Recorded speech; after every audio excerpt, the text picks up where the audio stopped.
Cool. Hello. I am filming a follow-up video to the one I just did on rotating discs for a specific client. So we're going to climb on the discs and then look at your feet, check them out.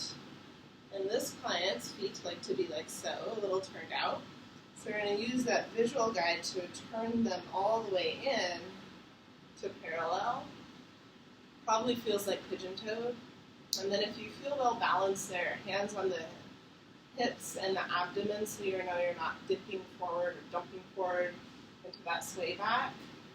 And because your feet like to turn out, we're going to work on the opposite. So you're going to swing the heels out and then try to just bring them to parallel.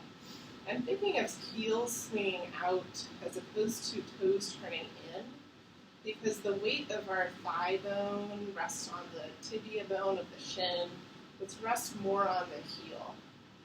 So if we think of that heel turning out, it's likely we'll access more of that rotation in the hip sockets than if we think toes turning in. As the heels swing out, you can think of widening the back of the pelvis, widening the sits bones, and coming in just as an added cue to let those femurs roll in, sits bones and sacrum widen. I'm going to give you the butt version, the butt view. So as you're turning in, trying to feel that width across the back of the pelvis.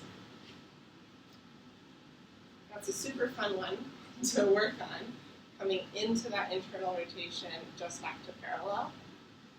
And then for the added bonus, once you've done that a fair amount and opened up that range of motion, come to parallel, check it out, make sure it really is parallel. And then holding onto your wall or your piece of furniture, you can do a little squat. Now focusing on keeping the discs stable. So likely they're going to want to spin out and you're not letting them. Coming up. Ooh, this one wants to spin out for me. Finding that hip hinge. Cool. And same idea, we could do a lot of those. I'll leave you to it. Awesome.